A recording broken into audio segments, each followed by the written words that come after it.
Hi, welcome to NDE TV. I'm Peggy Robinson. Today's guest is Aaron Green, and his experience is so fascinating that the last time I interviewed him, I sent out the YouTube video of his interview to NDE researchers.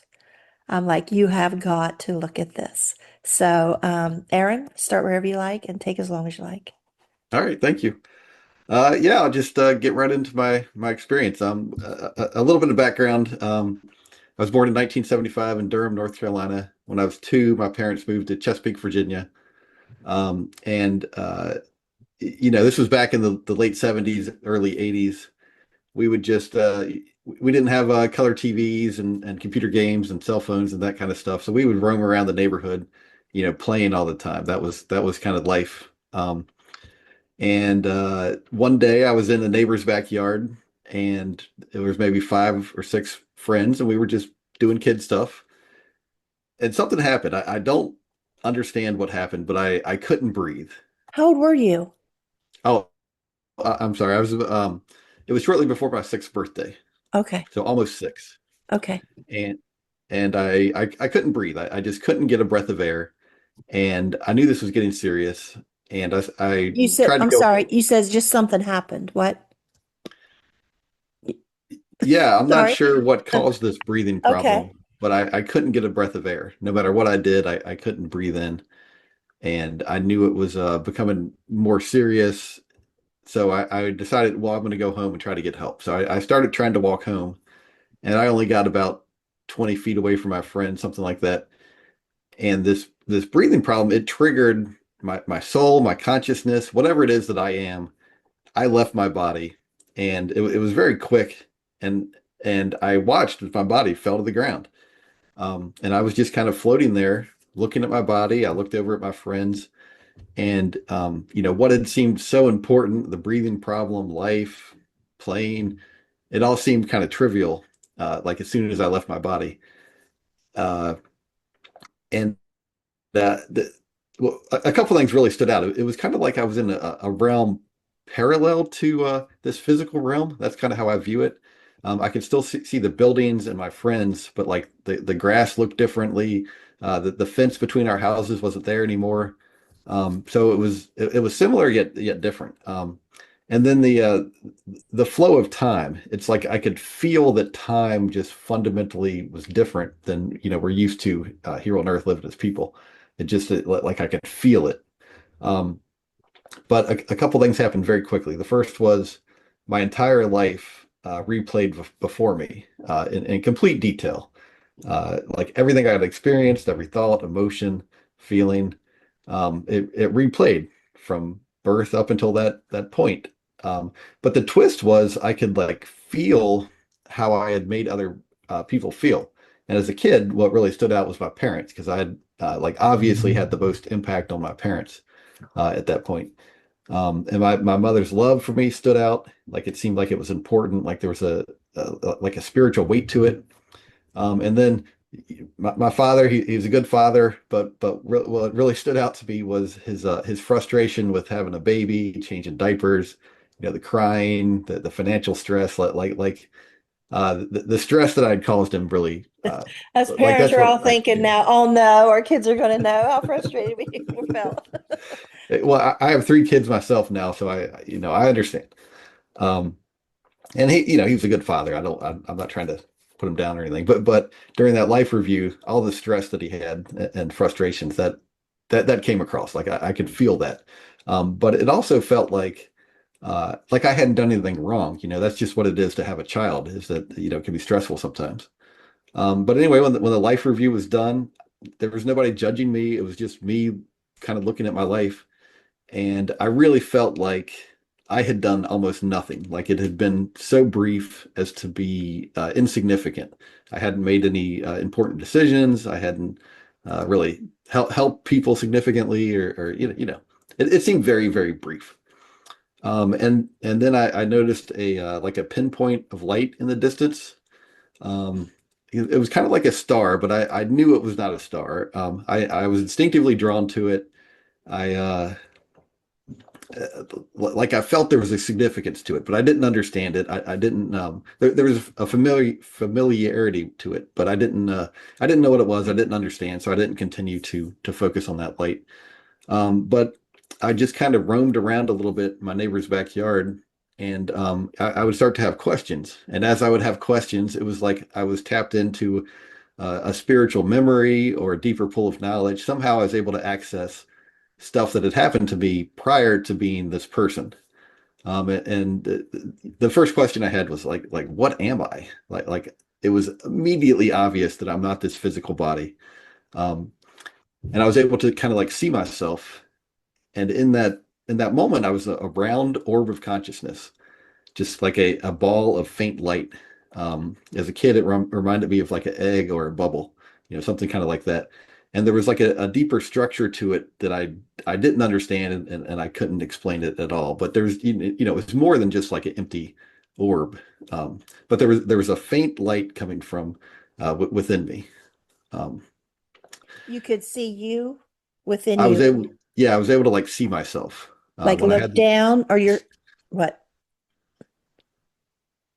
I don't understand how it worked, but I was able to like Okay. see what I looked like. Um, Okay. and then I had more questions, and like as I would have these questions, the answers would come to me in extreme detail. And it takes me a while to explain all this, but it was all very fast while it was going on. Um, but the first big question I had was like, where did I come from? What am I doing here in this place? Like, that was the gist of my question. Where did I come from, and why am I here? And so this spiritual memory, something I'd been through before, it replayed for me. It was like I re-experienced something I had previously been through. It started out, I was in a what I call a sea of light. I was with hundreds or maybe thousands of other orbs of light who were just like me. We were all like these round balls of consciousness, and we all look kind of the same. We were just a round orb of consciousness. That's kind of what we were. We were happy, we were content, but we were like ignorant. We didn't know anything. I view it as kind of like a spiritual nursery. But periodically, we would get some kind of gift or treat. As a kid, it reminded me of getting a cookie. Like one of these treats would come down for every soul, and we'd all get one, and we liked it. It kind of like made us happy, but it wasn't important or big deal. But one time, there was one fewer of these treats than there were souls in this group. So I made the conscious decision. Okay, I know everyone else is just like me. They want they want this treat just as much as I do. So I'm just going to pass on it so everyone around me can have it. And when the last treat came to the last soul, I was very, very gently lifted up out of this group. And the care with which I was treated, it was really noticeable. Like it was very gentle. Um, and I was contacted by like a higher level entity, very, very powerful, but very gentle. And basically this higher level, mind to mind communication, he told me that he was my creator and that I was very much loved and cared for. And what I had done, giving up something I wanted for those around me, was very important. And it indicated that I was ready to begin something, to start, um, you know, to move on to like a learning environment. And this creator, I'll just call God for simplicity, um, said that existing was a wonderful, wonderful thing, like absolutely fantastic. And I was really going to enjoy existing.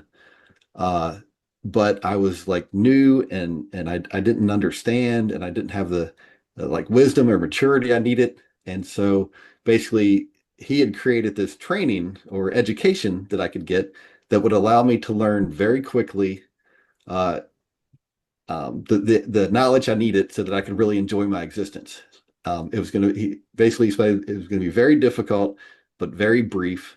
And by being difficult, we can get through this part of our existence very quickly, so we can go on and enjoy our existence.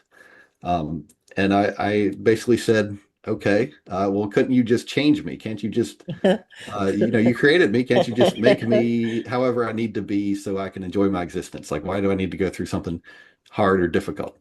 Um, and he said, basically, absolutely, he's fully capable of changing me or making me however I need it to be.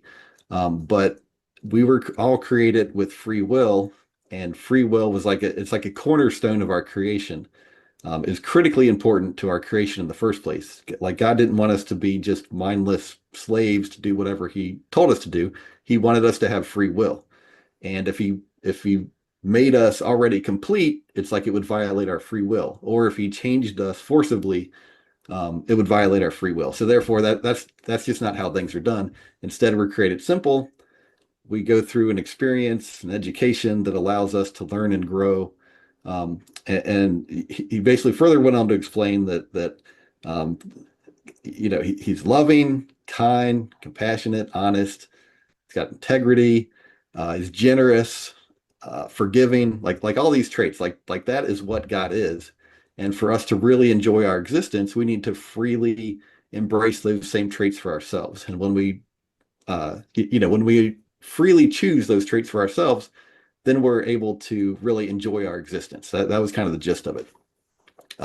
And I was like, okay, well, I guess that makes sense. And the confidence that he had in this plan, this system, this education we were going to go through, really came across. Like it's hard to describe how confident he was that even though it was difficult, it was absolutely worth it. And it was so short that was kind of like I know, we're in life, it feels like a long time, but from the spiritual perspective, it's so short. And that really came across in this, in this interaction. Um, but then he basically said, would you like to see my face before you go on this journey? Something like that. And I was like, okay, sure. I was completely ignorant, didn't know anything about anything. And I, he offered this, so I agreed to it. And my attention was turned. I had been looking at all these souls I had been with, and it was turned, and I was looking at this huge sun-like entity, and there was like millions and millions of souls all like together, um, they were kind of like active. If you remember the black and white TVs where it had all these pixels kind of jumping around when you Okay. had a staticky channel, it looked kind of like that, but like there was just tons of souls in there, and they were all extremely happy, just filled with joy. Uh, but they recognized that I was like coming into existence, and some of them kind of like came to the surface, and I could see them clearly. And when they came to the surface, and I could see them clearly, it was almost like it was a hardship for them to stop doing what they had been doing to come to the surface because it lowered their joy a little bit. I mean, they were still extremely happy, but they were focusing on me reduced their happiness just a little bit. Did you see him go from orbs to human form? Um, Basically, I couldn't see they were like orbs, but when they came to the surface, I could like see a face clearly for each one of these. Okay. Um, and they were very excited that I was coming into existence. Essentially, what they said was, each soul is unique and irreplaceable, and like uh, a masterpiece of work, a priceless work of art. And what I would bring to the group when I joined them, like no other soul could replicate that. And when I joined them, it would increase their happiness even a little bit. So they were really excited about the increase to their happiness that I would bring, and they understood what I was about to go through because they had all been through it. And they assured me that I would eventually get through this, and that I could join them when I was ready. That was kind of what they told me. And so then God asked me, okay, are you sure you're willing to go through with this? And I said, yes, I'll go through this. And with that, it was like, bam, I was very quickly moving away from this scene and moving into I don't know, a different realm or a different place, but it was like, it felt like very far away. But So you were given free will even because you were asked, "Are you ready?" yeah, yeah, like at every step of the way, I was, my choices were respected. Uh, I was treated with kindness and respect. The level of respect is you know, hard to explain, but I was treated very well. That's how it felt to me. Just a lot of kindness, respect, love, and care. But I still had like mind to mind communication with God, like this telepathic communication. But we started looking at all these different planets I could go to. There was a whole bunch of different places I could go, like experiences I could have, and all of them would give me the kind of education I needed. I could learn kindness, compassion, honesty, integrity, generosity, how to love others. I could learn that in all these different planets. Um, I don't remember what any of it looked like, but I do remember there was a lot, like thousands and thousands that we looked at, and I know that there was even more that we didn't look at. But when we got to Earth, there's something about this place, or you know, I don't know, somehow it really fit. It felt like, okay, this is the right place for me. I was absolutely positive, like this is where I want to go. And again, God's like, are you sure? Are you sure this is where you want to go? And I said, yes, this is where I want to go. And with that, the decision was made, and I was going to come to Earth to, get my education, to learn, or whatever I need to. And with that, my memory ended, and I was back to floating around in my neighbor's backyard. And I had more questions. I said, okay, now I understand where I came from. How did I become this person? Why am I Aaron? Like, how did that happen? That was kind of the question I had. Like, why am I living this life? And again, I had access to a spiritual memory, something I'd forgotten while I was living this life, and it replayed for me in extreme detail very quickly. But this new memory where it basically explained how I became Aaron. It was clear that I had already lived many lives. Like I wasn't a new soul anymore. I'd been through a lot, and that was just very clear. But this memory started out, I was like upset. I was a soul in some kind of spiritual realm, and I was upset with myself. I was disappointed in myself. I was like mentally agitated and irritated and upset. Like I was basically a mess. Okay. I was really disappointed in myself. As I understand it, I had lived some kind of life and made poor decisions. And I had some guides that were with me, and they were trying to help me. Like I was a mess, and they were trying to help me. And essentially, they wanted me to come back to Earth. And at first, I was like, "Look, I'm not going back to Earth, and you can't make me go back to Earth. I'm just going to stay here." But they basically explained, and it was kind of obvious that you're currently a mess, and in order for you to get yourself straightened out and happier, the best way is for you to go back to Earth, and you can very quickly get yourself back on the right track. And when you come back to the spiritual realm, you can enjoy your existence again. Because I was not enjoying my existence at that point. Um, but I didn't want to come back to Earth, and I said, well, I can just stay here. I'll stay like this. But they basically were like, well, look, that's a waste. It's a waste of your enjoyment. This is not a good way for you to exist. Um, the best way to change yourself is to come back to Earth. You can change yourself quickly, and then you can enjoy your existence again. Um, but So, I didn't want to so, come back to Earth. so I'm getting confused. I know. Um, so when you were almost six and this happened, and you were shown how you come into existence, but yet now that you're back, you see that this Aaron at almost six wasn't the first time Right. you saw that you had been coming back many times. Is there ever this thought that whoever Aaron was before you lost your breath didn't come back, that this other soul did? Or is that not No, it something? was me the whole time. Okay. Like it was always me. Okay. It's just that in the first memory I described first, I was like a new baby soul. And now what I'm describing, I had lived however many lives before this. So I was a much more experienced soul. Um, but my guides, they wanted me to come back to Earth, and eventually I agreed. Okay, we can look at the possibilities. That was kind of the deal. Um, I wasn't committing to coming back to Earth, but I said essentially, okay, we can look at what's possible. And so we transitioned to like a planning realm where we were planning my upcoming life. And initially, they showed me a life I could live where I would be like an angry person. I would have I guess, a difficult childhood, and my whole life would be dominated by anger. But from a spiritual perspective, because I would have to exert effort against that anger my whole life, it would make me like more peaceful. But I completely rejected that plan. Like I just refused to live I that think life. that's the plan I got. I must have signed up for that one. Yeah, maybe so. But after that, my guides and I, we transitioned to look at a different life that was possible.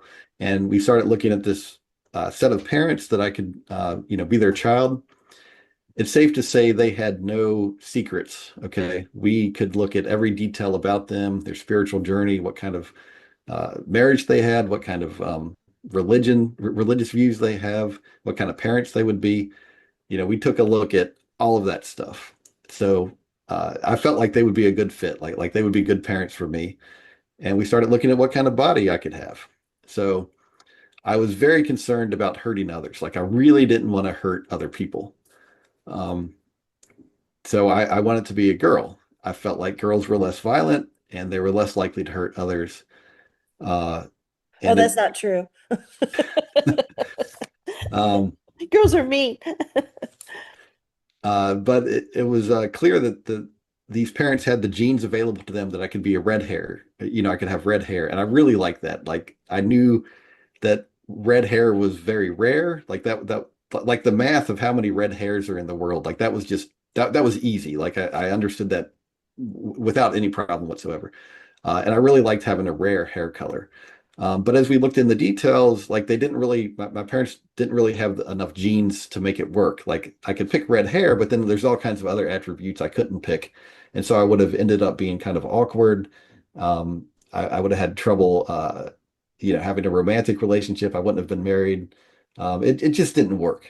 So we started looking at, okay, well, what about, a different hair color? And what about boys? And it quickly became apparent that for these parents, brown hair was the dominant trait, and if I picked brown hair, I could pick all kinds of other traits however I wanted. And it also was obvious that a boy is probably a better fit for me. I Um, can hear red-haired people everywhere saying, "Wait a minute, I got married." well, I mean, this was me and these Right. parents, and that's just what it happened to be. If I had really wanted to be It red was hair, your logic.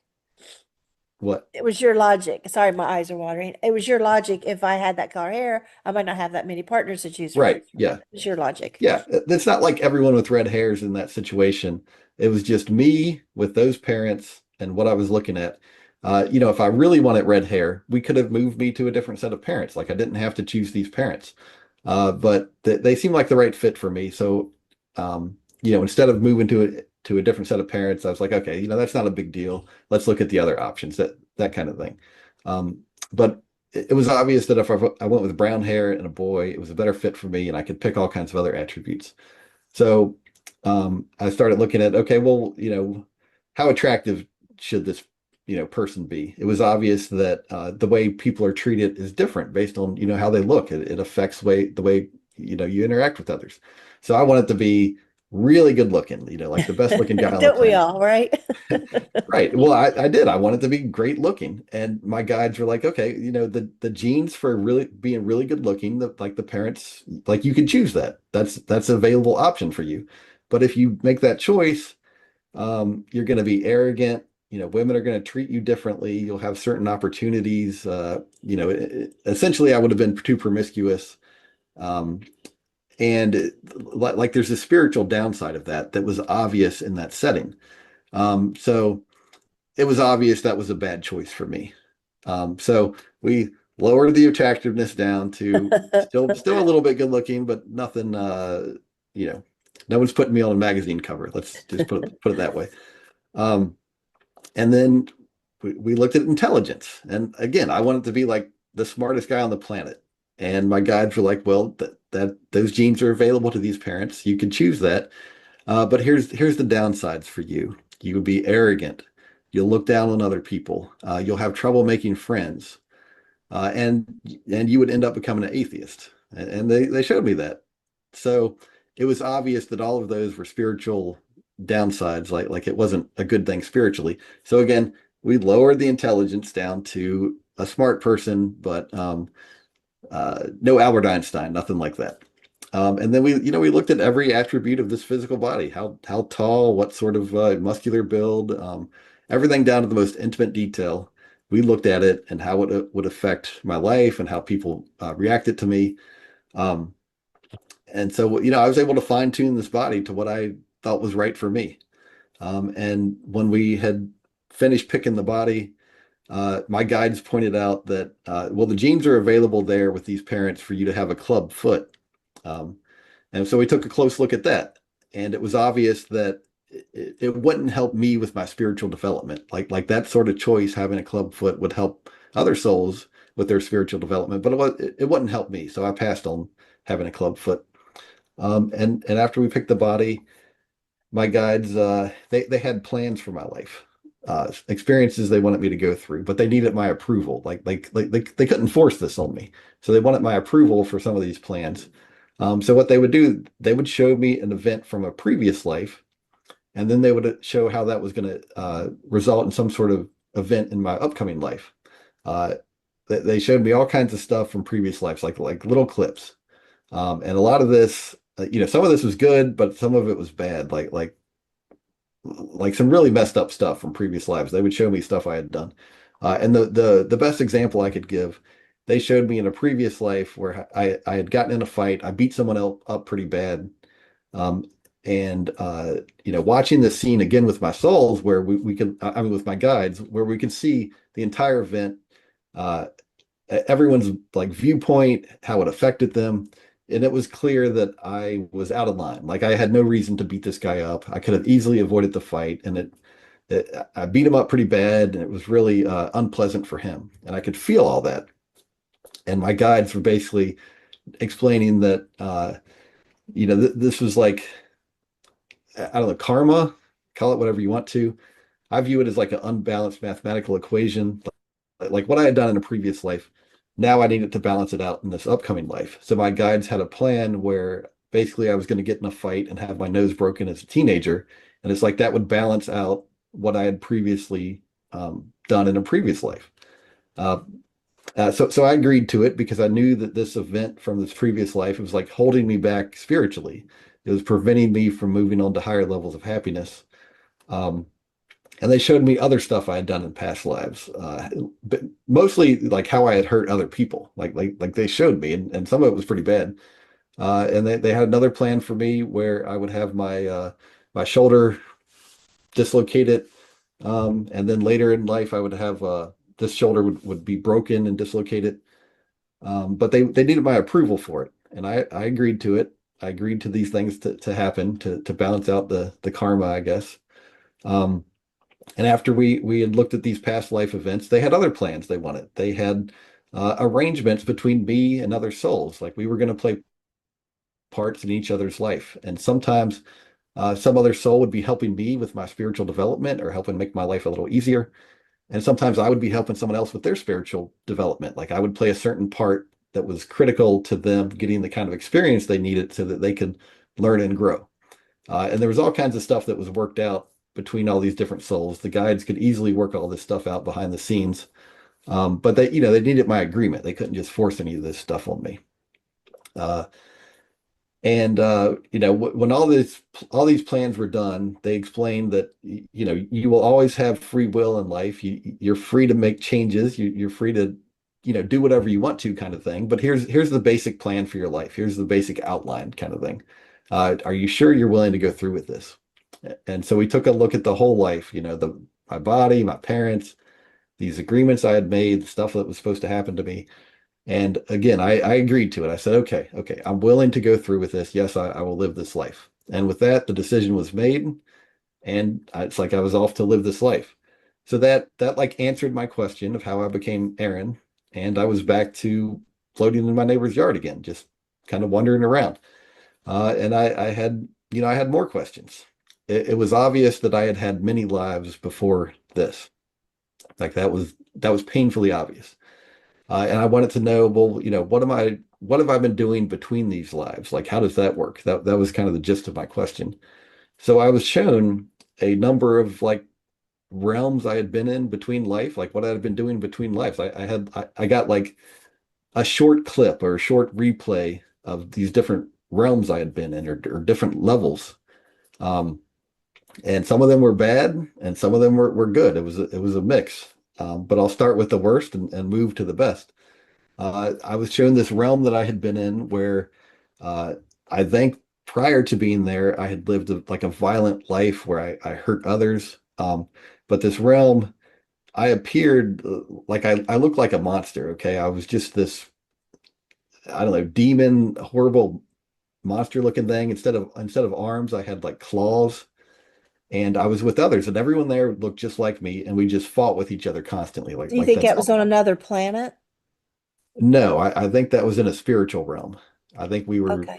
spiritual beings, and we were so violent that we just didn't know anything except fighting with each other. Okay. I was thinking about earlier when you were given these different planets to choose Right. from, if maybe on some planet they look like that. I don't know. But you think it was a spiritual realm where Yeah. they weren't an orb, they were these things. Right. Right. Yeah, we were like spiritual beings, but we still had like a spiritual body, and we could like fight with each other. And that's all we did. We just fought with each other constantly. And no matter how badly we injured each other, those wounds would quickly heal, and we would just keep fighting. And it was just absolutely horrible. There was like no way of winning the fight. We were all absolutely miserable. And when I say miserable, it's like the level of intensity of that suffering and misery is more than what's even possible here on Earth, because like we have more intense emotions and feelings. So it was just even worse than how this would sound to someone fighting on Earth. But after fighting like that, eventually something like snapped in me. Like I made the decision, or something. Somehow I decided I don't want to fight with these people, these souls anymore. Like I don't want to fight anymore. And it's like as soon as I decided I wanted to stop fighting, there were like beings of light up above us, just watching this whole scene, and one of them swooped down and pulled me up out of this horrible fight. And I asked him, why did you pull me out? And he told me that when I didn't want to fight with others anymore, I no longer belonged there. Huh. Um, and he went on to say that all these beings that were all these souls that were down there fighting, every one of them would leave when they were ready. Like none of them would be stuck like that forever. That like he directly told me that. And then I saw another realm I had been in where it was like just darkness. And this is a spiritual realm. We were all just souls without a body, just kind of standing around in darkness. That's what it felt like.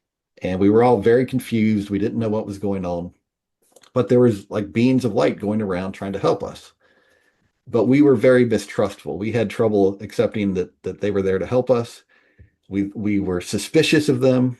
Um, but we were unhappy. We weren't miserable, but we were unhappy.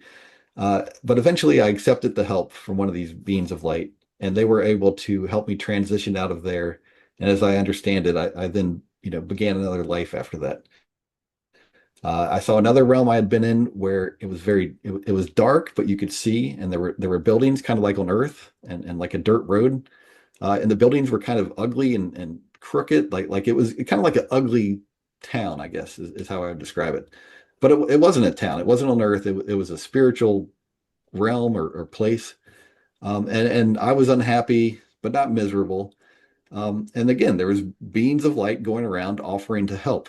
And this one being of light, I like interacted with him. I was kind of like asking him questions.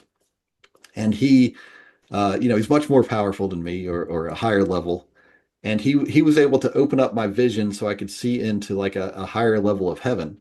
I was like this unhappy soul looking into this higher level of heaven, and it looked like clouds with like beams of light kind of flying around, and they were so happy. They were so filled with joy that they like couldn't contain it, and it came out like verbally or audibly, and it's like they were singing. So it was like these beams of light zooming around in a cloud, kind of like singing and very, very happy. And I wanted that happiness for myself. I asked this being of like, can you help me transition? Can I go up there? I want to be like that. I want that kind of happiness. And he basically said, yes, you can get there, but you've got to change yourself. Like you're not ready for that. But he was able to help me transition, like to help me change myself so that eventually someday I could reach that level of happiness.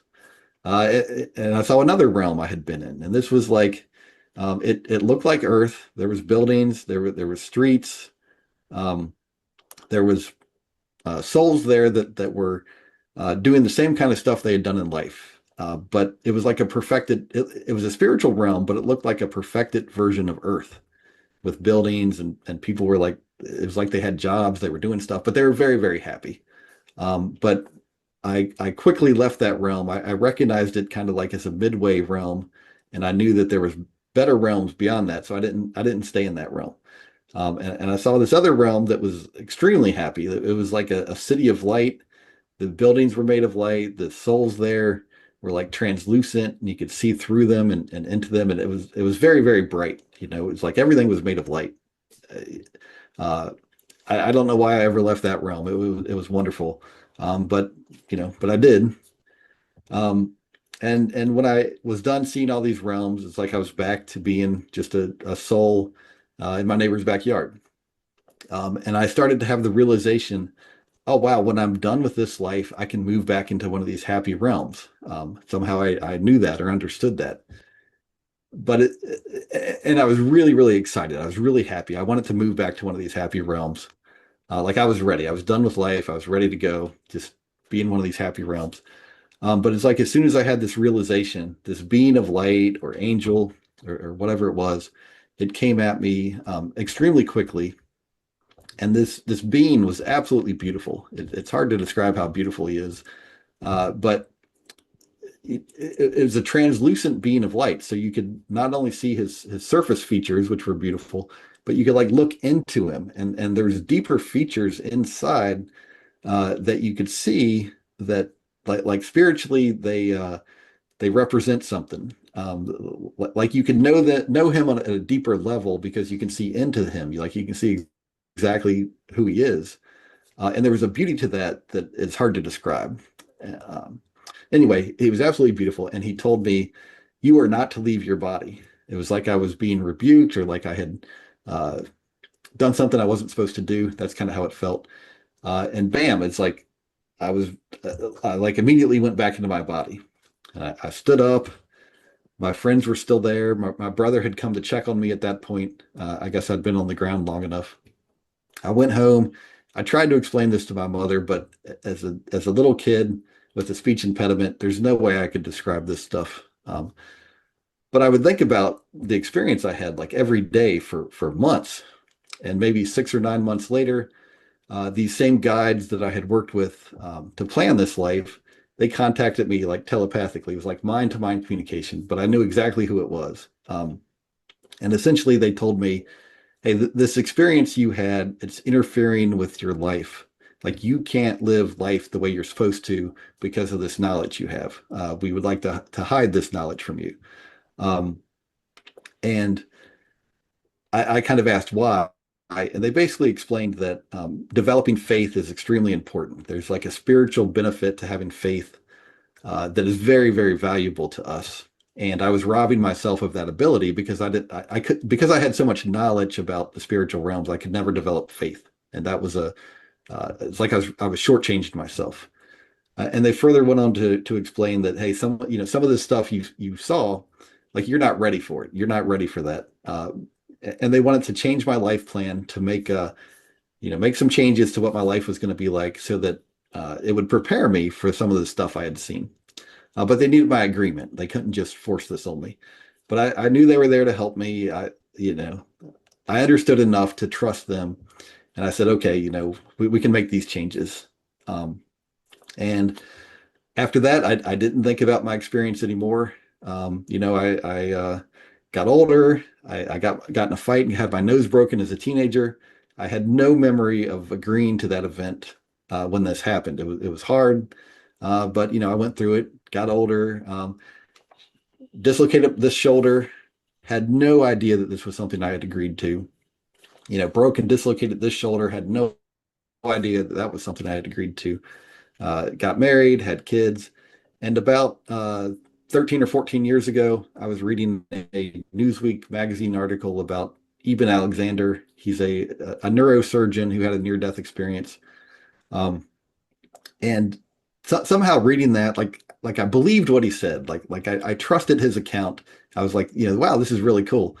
And somehow that triggered the recall of all these memories that had been hidden from me for 30 years. Like something about reading about his experience made my memories come back.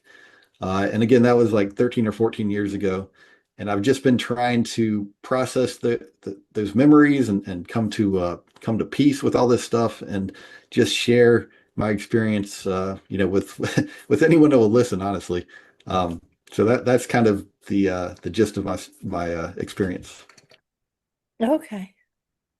Let me put you on here. So I'm not crying. My eyes are watering this whole time. My eyes are burning. I think it's my makeup. Um, Okay. I didn't want you to think I'm sitting here crying. Um, so how do you feel about all this now that you've had all this time to process? You wrote your book. What are your thoughts now to kind of conclude, wrap your human brain around this information? Yeah, I feel like one thing I've learned is that there's been millions and millions of people who have had an experience like mine. And I think, I'm just one more voice saying the same thing that, hey, we're spiritual beings.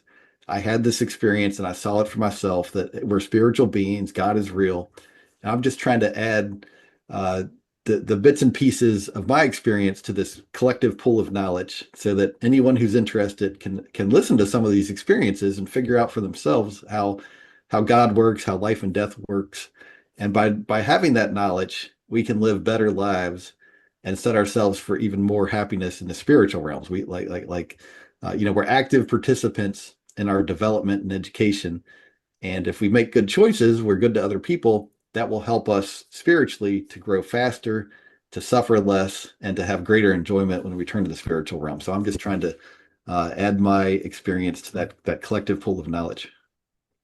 And I think some people already talk about what you're saying, that somewhere else this view has come in. We chose this. We chose our parents, we chose our, but I Right, think some people, I don't know where you stand on this, but my feeling is some people take it to an extreme where, oh, everything is okay. I don't care that happened to you because you chose it. You know what I mean? There becomes right, a right. lack of compassion. You chose your childhood, so don't tell me about your childhood. You chose to be raped, or you chose your children to be all murdered, or you chose it, so like go away. There's that. Have you found that? Yes, there's some people who think that. I do not share that viewpoint. Yeah. So I just want to put that out there because if people hear those ideas, I don't want them to think, oh, well, I heard his story and that must be correct, that view. Uh, there's a lot of our life that's planned out ahead of time, and there are some bad things that are planned, but that does not mean I should not have compassion for someone going through something difficult, or that that they deserve it. Like that's I don't think that's a good viewpoint. I'm here to prevent any kind of crime or misjustice that I can. I'm here to be compassionate for anyone going through a difficult time. Um, but I do recognize that there's unpleasant stuff happening in this life, and there's a spiritual opportunity for that unpleasantness. But I still need to be compassionate with others and try to help anyone I can and prevent some of these violent acts or uh, these crimes that should be avoided. Because Um, that sounds like, from what you're saying, that's the whole purpose of having these lives is to learn compassion and love. right, And because these other lifetimes, that's wasn't the case of what was going on there with the fighting or with the darkness or this crappy looking town, or it seems like, there's a whole point that these orb souls are supposed to become in bodies, and the whole point is to learn better, do right, better, that so when we pass on, we're in a happier, contented environment. Um, right. Yeah, as I understand it, what I saw basically is, we start as simple, immature souls, and we grow to higher and higher levels progressively through our own actions, our own conduct, our own thoughts. And we get to better and better realms when we are more fully able to exercise compassion, kindness, honesty, integrity, generosity, service, all these godly traits. We need to embrace them in order to move up in the spiritual realms. There's no shortcut to this. We've got to be loving people to really enjoy our spiritual existence. It makes me think of the old saying, only the good die young. Like, did they learn at this certain age everything they needed to, and they can go on. And some of them lived 100 years, and they're like, "Why am I still here?" And I remember my mom at 89, like, "Why am I still here?" And I remember older people as others saying, "Why am I still here?" These young people die, and they go to the funerals, and they're thinking, "Look how old I am. Why am I still here? Is there something Right. I have yet to do? Something I have yet to learn?" Whether they end up doing, learning it, I don't know, but some clearly don't, I think. But that's just my perspective. But Yeah, I think it's a mixed bag. It's the rule. I mean, the reasons are a little bit different for everybody, and it's pretty hard to judge it exactly why anyone's going through whatever they're going through while we're here. I was watching this YouTube yesterday, and they were talking about there's some book out, and it's explaining how plants are conscious. And then they said that in New York, they just made some,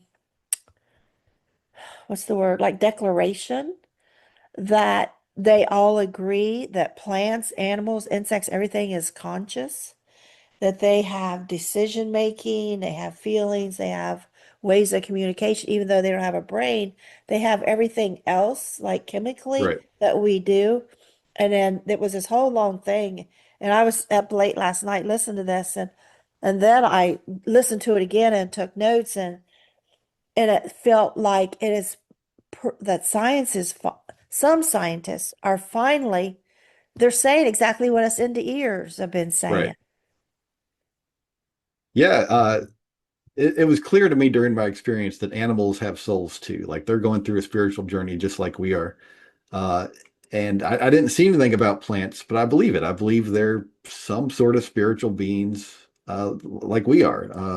I don't know the details, but I view every living thing as being some sort of, on some level, having some sort of spiritual characteristic, and they're getting some sort of spiritual benefit like we are.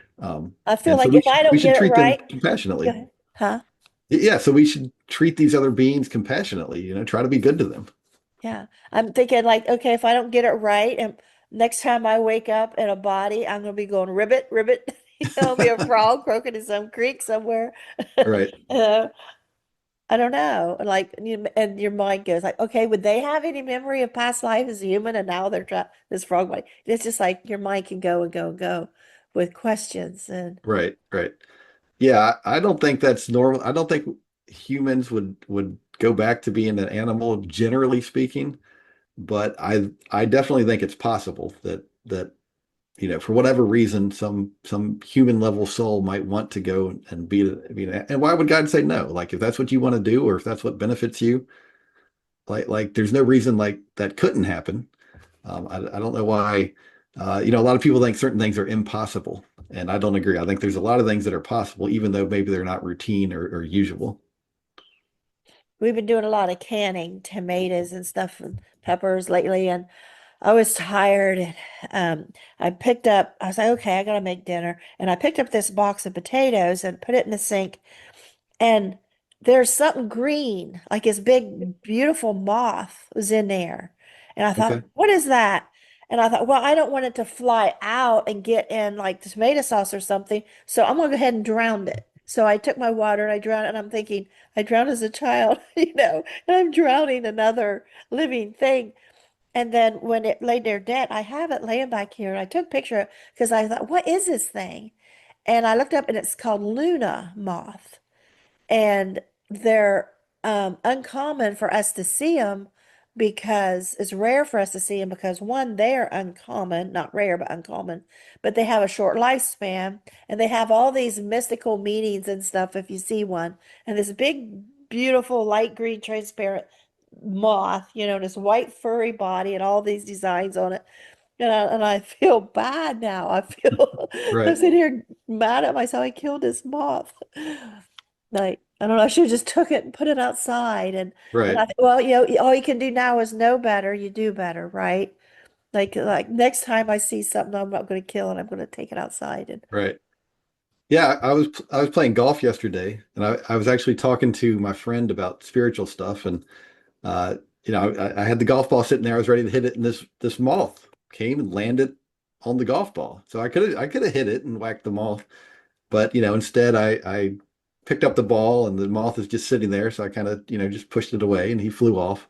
Um, that's interesting. You're talking about the moth, and I saw this moth yesterday, but yeah, I try not to hurt bugs if I can avoid it. I mean, sometimes I still do, but if possible, I try to be good to these even little bugs and animals. Uh, you know, I'm sure I don't get it all right, but I try to be good to them where I can.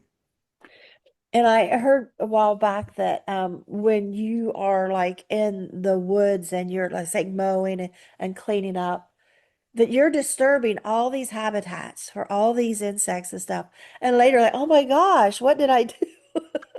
Like, I need to leave the woods alone and not be Yeah, down there clean up like you could really, I know a lot of people don't eat meat because they, don't want to hurt the right. animals and stuff. And then I try to explain to them, well, but if we don't raise chickens and we don't raise cows and pigs and goats and whatever, and then, we treat them well, we enjoy them, and then when it comes time that they are butchered and put in freezers and we give to other people, we sell our eggs cheap at auctions, and so people can get eggs for $1.70 a dozen, whatever. Oh Um, well, you know, if we all weren't using these for meat, wouldn't they come extinct? Because who's going to use these as pets and feed them, especially cows? right. Nobody's going, so they're going to become extinct.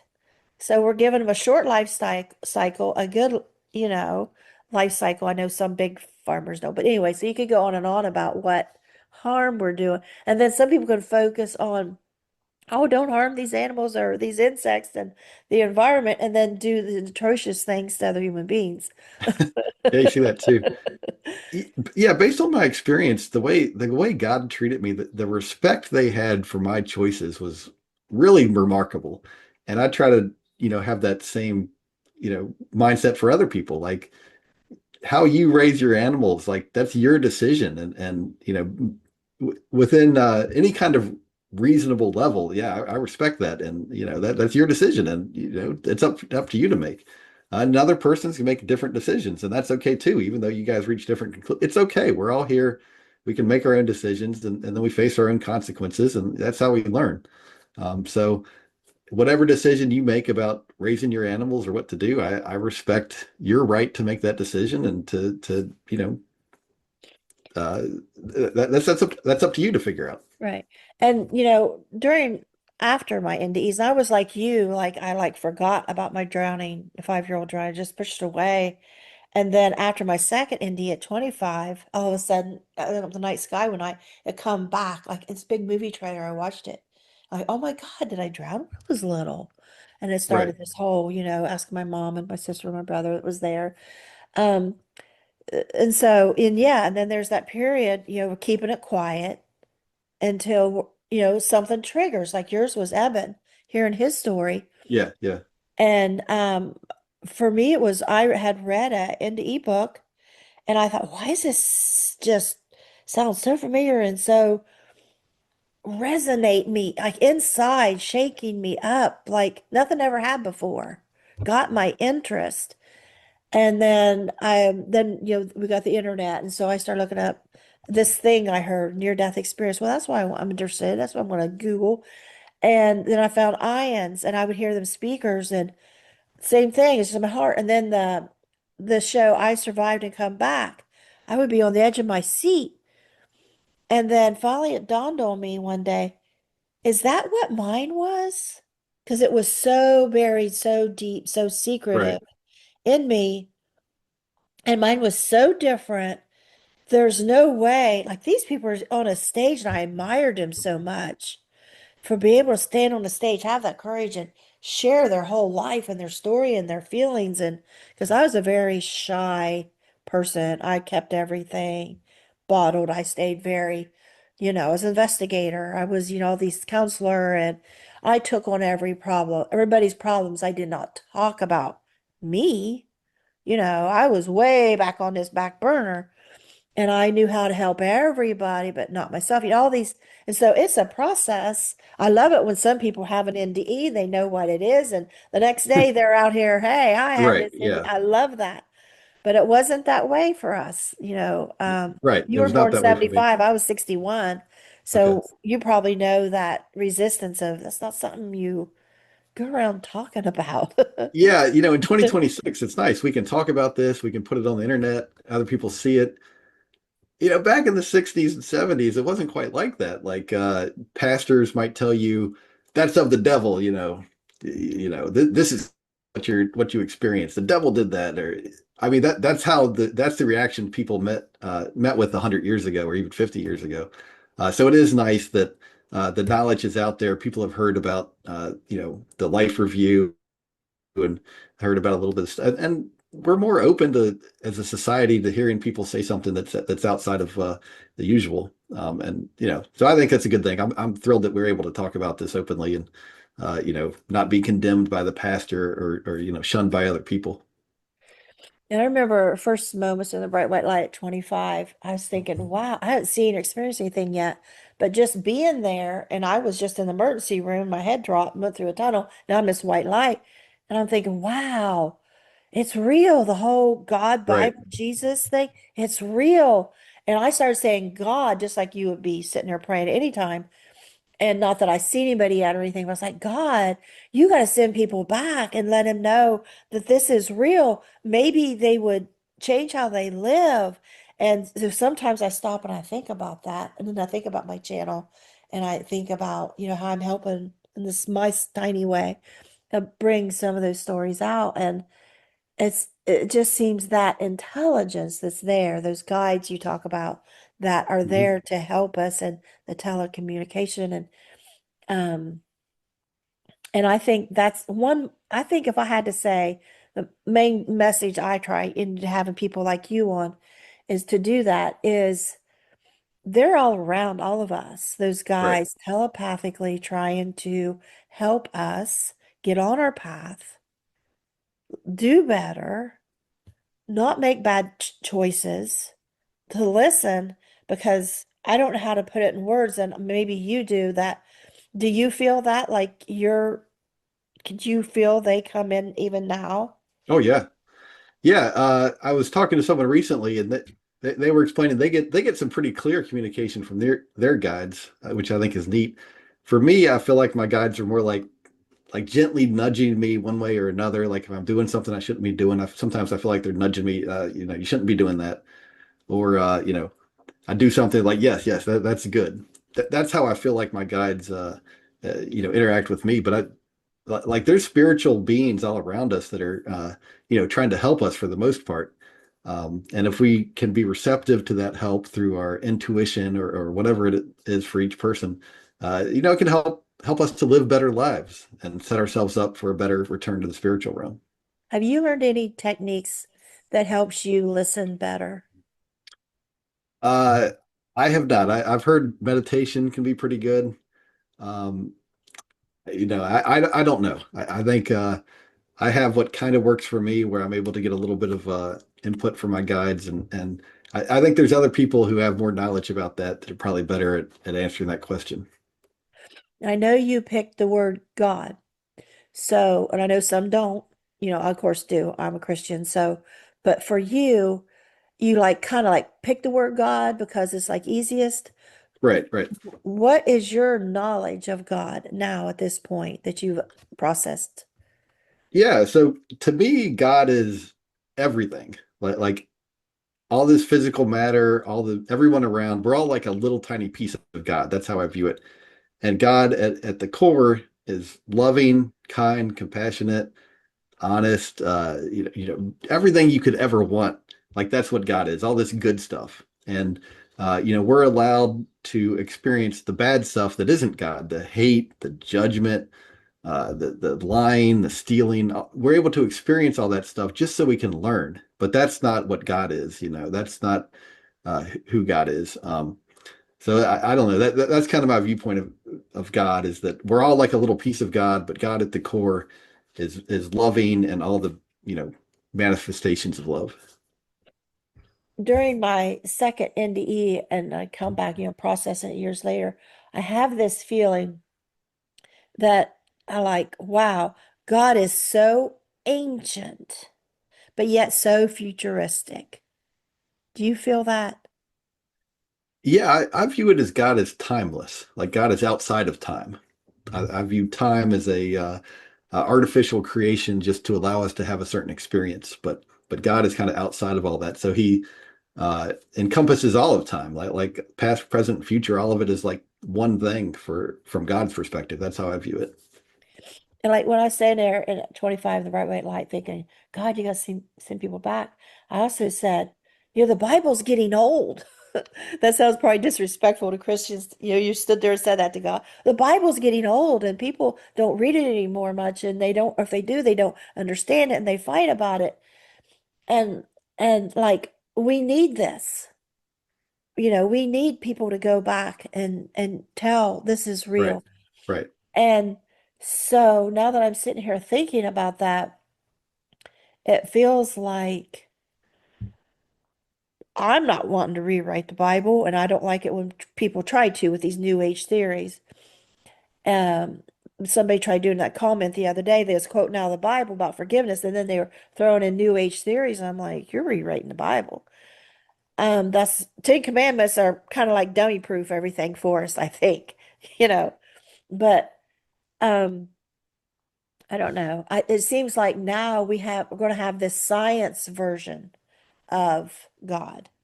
They're not using the word God, but when they start saying scientists are coming out and saying this consciousness, they're basing a lot of it, my understanding is on the what's that word when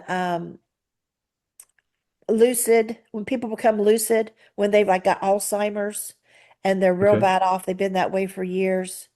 So something about being lucid. I can't think of the word right now. I was talking to my husband about this morning. They get these moments of when they're lucid at the end of life. Like they say they've done these studies. It's like 36 hours usually. I don't know where they got this time because I've heard just a few minutes or a few hours before death too, Okay. where someone whose brain on CT scans is totally gone, taken over with disease or whatever, Right. or someone, you know, clinically, I don't know if they use the word brain dead, but all of a sudden they're lucid. They know their children's name. They're talking very Yeah. intelligently.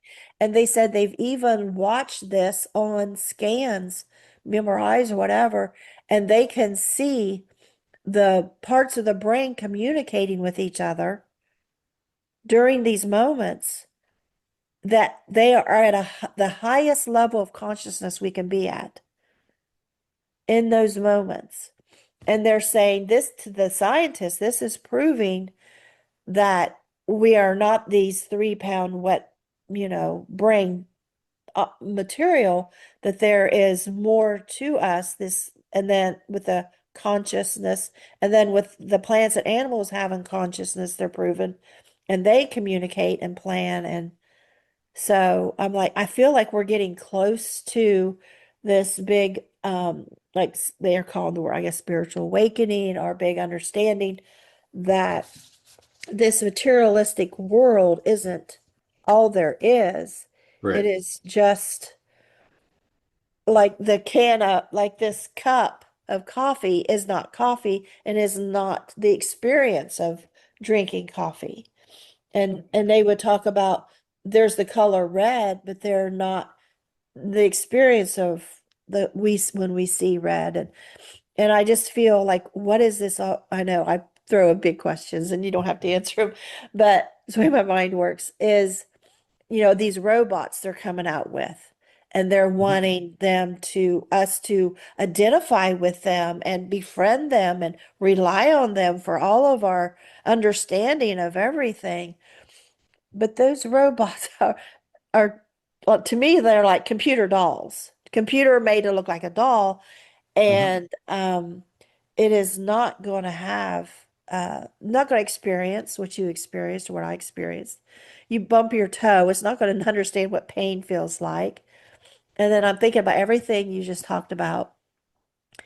And I don't know, I'm rambling, but does anything spark any Yeah, I got a ideas in couple of you? responses to that. One is I think God and science fit together perfectly. Okay, there's no mismatch between God and science, but we as humans, sometimes we overestimate how smart we are.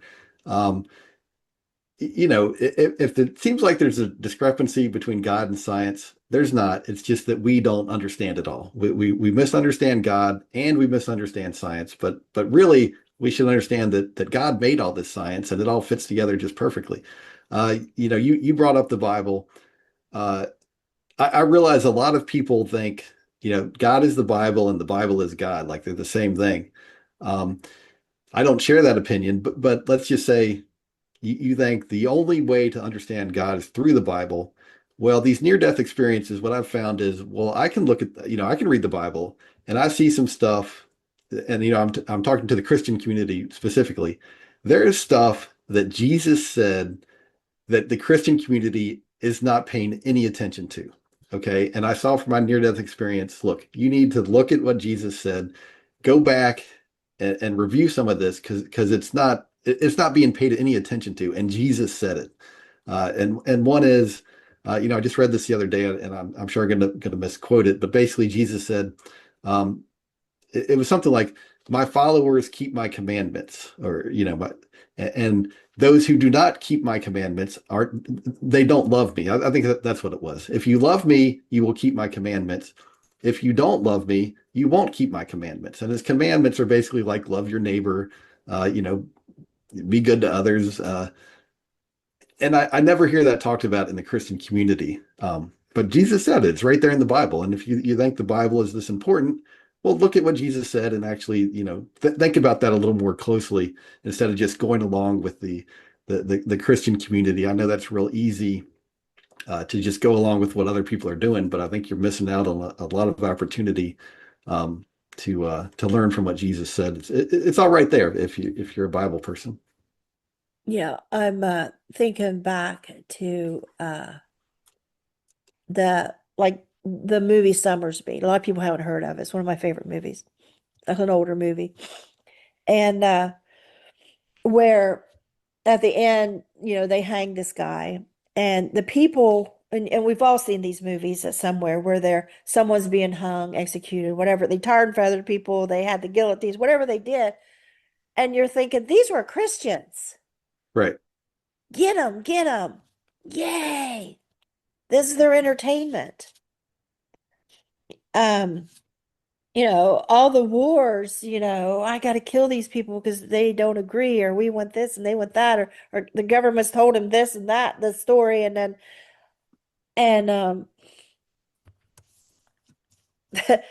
we've all been hurt by some Christian, and I have probably hurt people too from my Christian views of judgment, of coming down hard, Right. and forget that kindness is more important and compassion.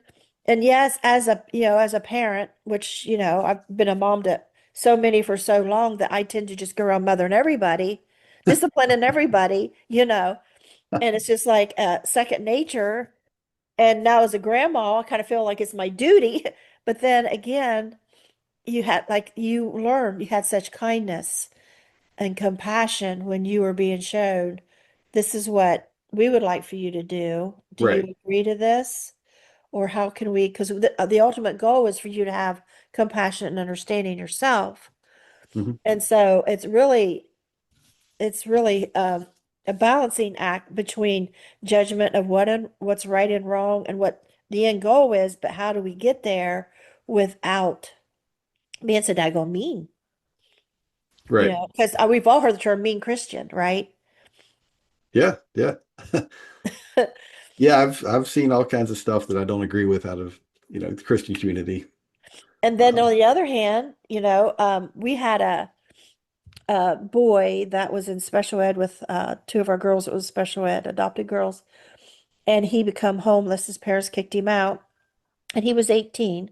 So I let him move in, but I've got 10 girls here, you Okay. know, and teenage girls and this boy. I'm like, listen, there can't be any sex and blah, blah, blah. As long as you go by that rule, you can stay here. But if I see any hint of anything, I'm sorry, you're out. You're out. Okay. Find your own way. So he's living here and he's atheist.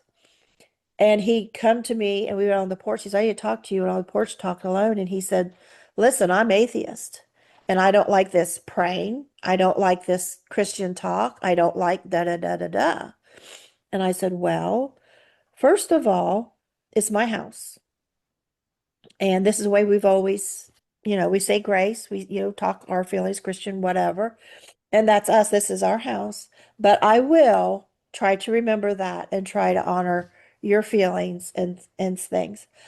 I said, but I just want to say one thing before we're done talking. I said, when you go throughout your life and you need help with something, just take a mental note. Who helped you? Was it a Christian? I said, because odds are, I believe that when you break down along the road and somebody stops to help you, to me, maybe not, but odds are, I think it might be somebody that's a Christian. They might be covered in tattoos and, whatever, but they still might be in their heart be a Christian. For somebody to believe this is the right thing to do, this is how I should treat someone with compassion, help somebody out, helping hand.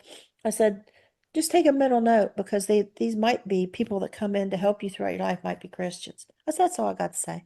And so we left it at that. But then again, I've heard people say, you see the YouTubes of people out here hungry on the street. It's not the Christians that stop and help them. It's the other homeless person and whether they're whatever their religion is, I don't know. But it's the other homeless person says, hey, I've been through that and I know what it's like. And I think that's a lot of what um, you were being told from these orbs or from these light beings or what they were controlled by what you call God is there's a basic thing in humanity for us to be kind. Right. Yeah, and it's up to everyone to kind of figure out that for themselves, what that means to be kind and good to other people.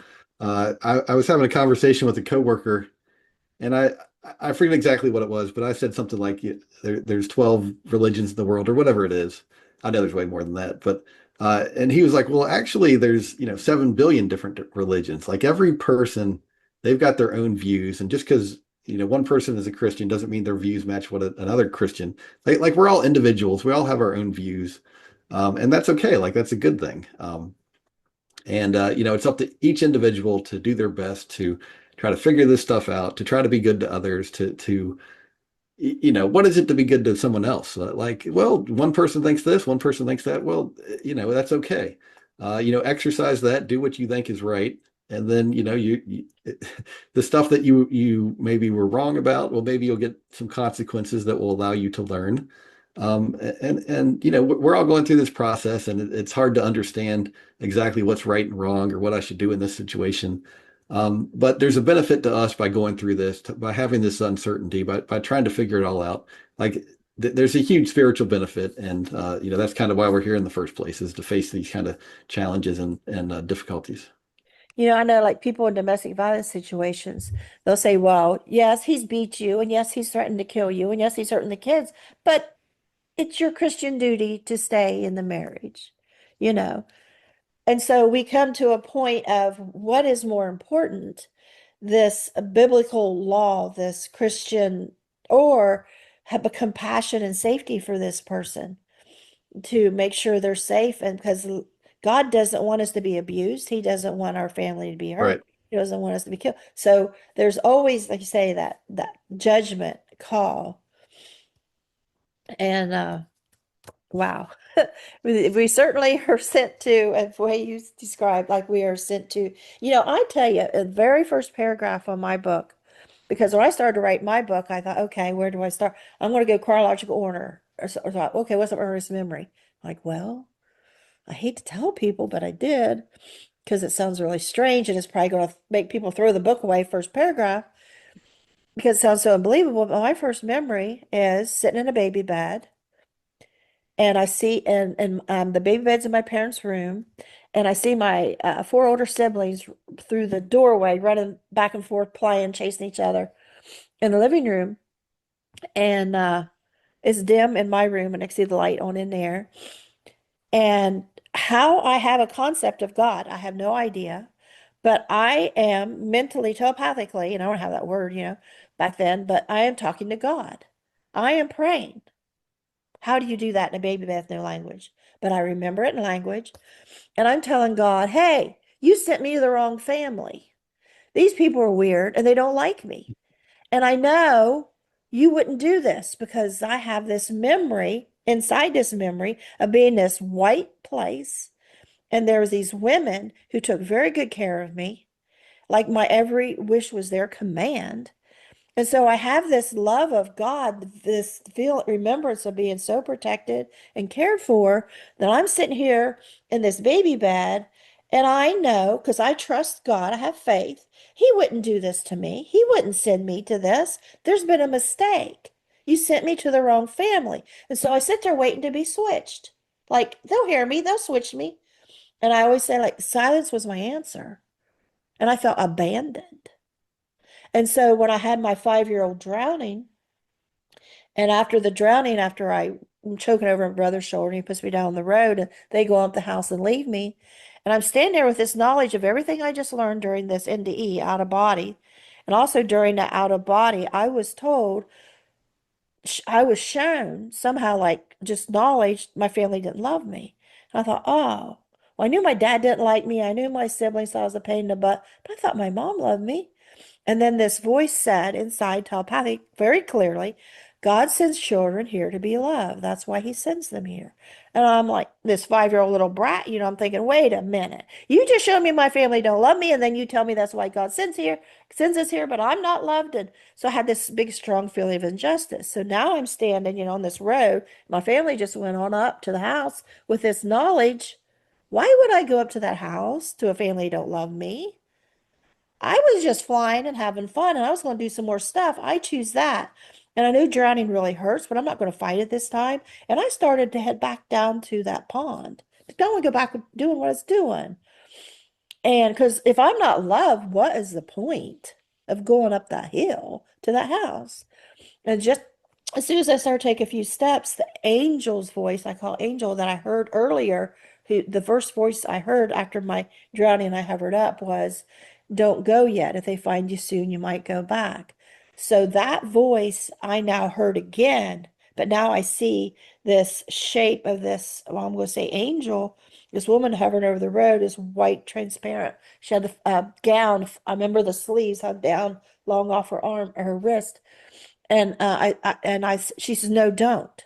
The same as she started out the first conversation before. No, don't. I said, why? You know they don't love me. And she goes, well, you'll have a lot of love someday. When? Where will I find it? She pointed right towards Belpre where I'd find it. And I said, and then she said, you'll have a lot of love someday when you have your own family. And so, I went off the hill. And so a lot of what you say resonates with me because of my own Hmm. experiences. And so there's this feeling of, because see, I'm a type person and that don't believe in reincarnation. I'm Okay. open to it though, and I hear what you're saying, and I'm open to it. And in fact, after my drowning, I was sitting here watching TV on the couch, and nobody was home, but my mom was in the kitchen. And I remember watching something on TV, and I don't know if I wanted to be that little girl I saw on TV so much that I thought I was her for a moment, but because I have this memory that I say don't belong to me. I was a poor girl, youngest of five. I am this little girl. I must have like identified with this girl on TV. It's all I can say. But it is so real, like a real memory. I can feel it. I am standing there with my parents, mom and dad on both sides. They're very wealthy, dressed very nice. We're in this field, and I can feel the wind from the helicopter as it's landing. And then as they crunch me down, they're crunched down, getting in this helicopter, and I can see the pilot and the co-pilot, and we're in the back seat. and they're turning around laughing at me and, not laughing, but smiling at me, because I'm these rich people's little girl and I'm going up in this helicopter. And and I experienced all that. And I just know I love my dad so much. He's so handsome and sweet. The mom's there, but the dad's more prominent. And I kept thinking, was that a past life? Did I like die in a helicopter accident? Or was I this girl in a past life? And then I remembered as I'm sitting there watching this on TV, because then that's when I have this memory.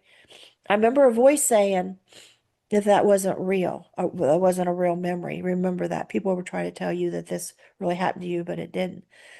So now that I'm sitting, I never had answers for it before, but now we're sitting here talking. I'm thinking that maybe what it more likely was is where I hovered over the pond like a, helicopter over that somehow when I seen that little girl, somehow I actually experienced what she experienced. I somehow you know how it is when you're out of your body, and then later you can feel like you're sensing other people to a point. I don't know if I'm making any sense. That I think somehow I experienced her more than what I should had. Okay.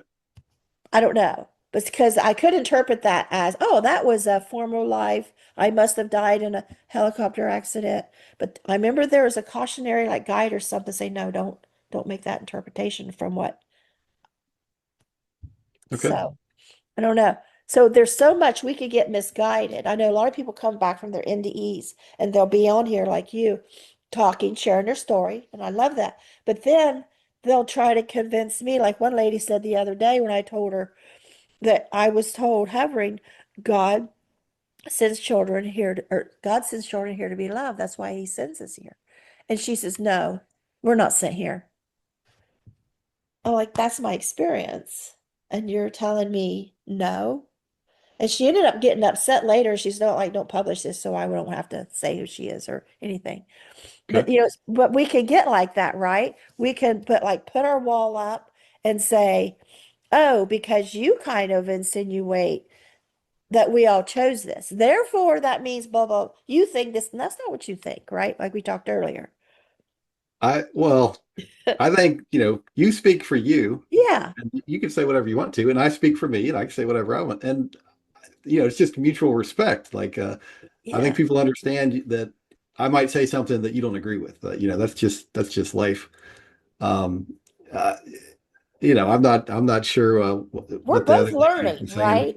Yeah, we're learning. I mean, I view it as we should be loved. Children should be loved, but I mean, clearly there are some kids who come into life and they're not loved. I don't know what to say about that, but I think our job is to try to, love children, love others when we can, even though I recognize that some kids that's just not the experience they're going to get.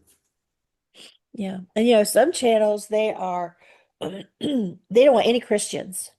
They don't want any Christian NDEs. And other channels are, we are going to take your story and make sure that it fits the Bible before we allow you on our Yeah, channel. there's a lot of that. Yeah.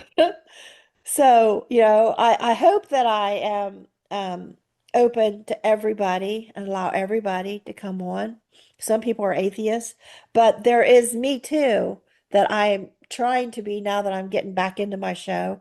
Like, I could just walk away from it. I'm not doing it no more, right? Because I just don't Right. agree with this and that. And I don't want to offend God by putting false information out. And so I kind of feel like now I'm kind of like, well, let's just talk about it. Let's just, Yeah. brainstorm. I think let people say what they experience, what they Yeah. think, and anyone watching, it's their job to reach their own conclusion. I think that's okay. That's just how life works. Honestly, I think we get to the best truth, the more accurate picture, the more of these experiences that are out there, the more we watch it. I view each near-death experience like a puzzle piece, and the more you put together, the more clear this picture becomes. That's kind of how I view it, and I view it like I'm just one puzzle piece. I'm trying to add what I can to this, collective understanding. And that's all I can do. And everyone else has their own puzzle piece they're putting out there, and each person they can reach their own conclusions, and I'm okay with that.